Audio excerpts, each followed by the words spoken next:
E hoje vamos abrir o programa com uma história. Hoje vamos falar da questão da guerra épica em Troia, entre gregos e troianos. Lá está, todos sabem que foi designado na Ilíada essa épica história de guerra que meteu o romance no meio, mas também diversos filmes foram elaborados e um dos últimos que foi feito em relação a esse conflito foi Troia, exatamente com o ator Brad Pitt. Estamos a falar de uma situação bélica épica que se passou entre o século XII e século XI. Aquela questão de timetable de subtrair o ano para além até à barra zero do nascimento de Cristo, por isso é que tem essa relação de 12-11. Vamos falar então dessa questão. Qual é a relação da Guerra de Troia com o vinho? Onde ver, nomeadamente, que através do elenco e nomeadamente Brad Pitt, onde está a fazer o guerreiro principal dos troianos, há essa questão de estar a beber vinho com uma certa frequência, que o era bebível. Mas existe uma casta que ainda existe na atualidade, que na altura produzia o vinho que era bebido na época da Guerra de Troia. Estamos a falar da casta de Émeris. Émeris, traduzido à letra, é a que doma tudo. Era um vinho, podemos dizer que tinha uma agricultura bem rústica, tá? Não havia aquela questão de cultura ordenada, mas era exatamente uma uva e uma casta que se agarrava, digamos assim, e desenvolvia sustentada por um tutor vivo. Nada mais era que era uma sebe que se desenvolvia desordenadamente, tá? E se ia agarrando uma estrutura já previamente elaborada, de um tronco ou de uma árvore mais próxima, que se adaptava a ela e desenvolvia agarrada a ela. Daí a designação de tutor vivo. Émeris, devido ao seu desenvolvimento, digamos assim, através dessas sebes desordenadas, era com bastantes cachos, desenvolvia exatamente na mais expansiva área que ela teria acesso. E a tradução de Émeris, a que doma tudo. A relação que eu posso fazer, e se pode fazer exatamente à questão de Troia, foi exatamente aquela questão de ser cultivada, desordenada e se adapta a um tutor vivo que já existe no local. Podemos incluir então a teoria do cavalo de Troia, que entra discretamente e posteriormente doma tudo. Aí podemos então adaptar essa teoria, tá? Ou esse trecho de história que poderemos adaptar exatamente ao desenvolvimento dessa sebe que existia na época, tá? Da Guerra de Troia, e que também podemos ver no filme o Brad Pitt a beber esse vinho com uma certa frequência, e podemos confirmar que na época era a Émeris que estava a ser cultivada na região da Grécia, tá? Aí que era bem desenvolvida e produzida. Então acompanhem lá, e foi então a introdução de uvas e personalidades. Fazendo um pequeno intervalo e já na sequência mais conteúdo.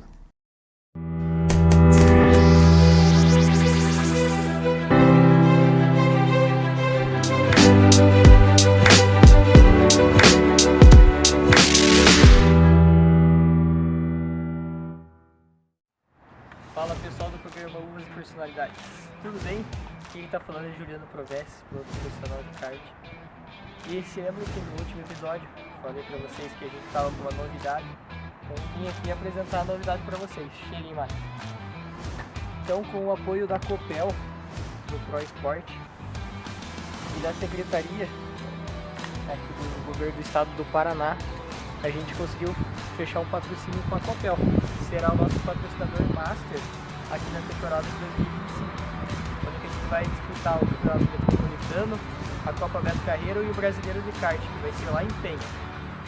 Então, acompanhe a gente durante todo o ano aí no programa do João, o Uvas e Personalidades. Muito obrigado.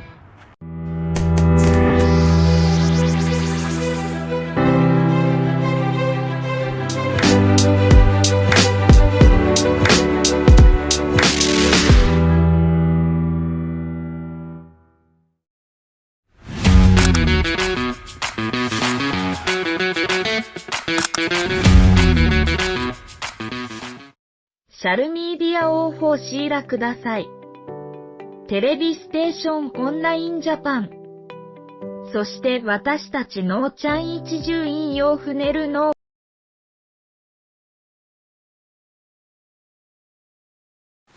Ok, quais são os vinhos mais vendidos no mundo? Uma pergunta simples, geralmente, e a resposta também será Tá?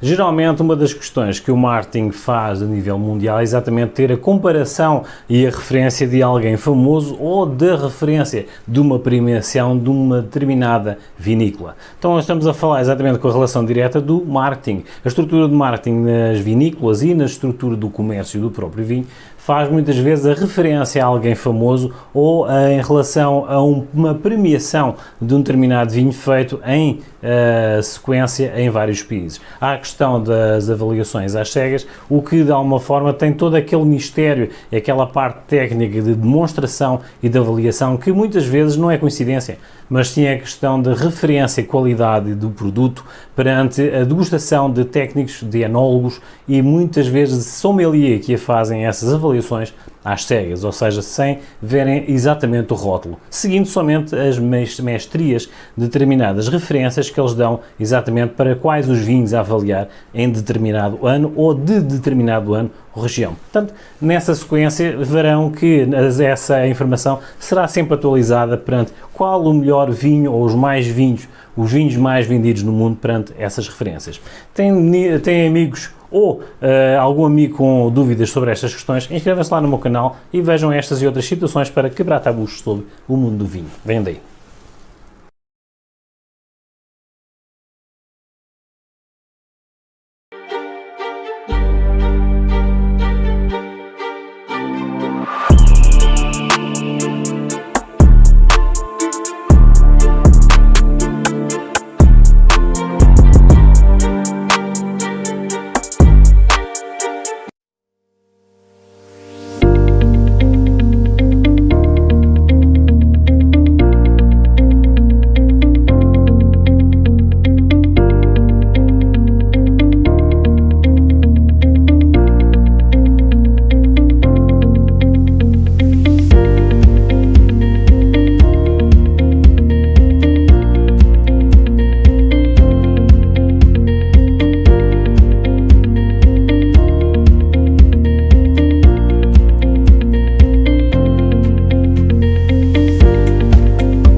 Ok, João Carlos Farrapa, de uvas e personalidades. E agora vamos a falar de mais uma sugestão. Temos andado desaparecidos, mas como eu comentei nas últimas lives, tem a ver com a questão de programação e divulgação contratual com outras emissoras que exibem o nosso conteúdo, sendo da responsabilidade deles essa divulgação.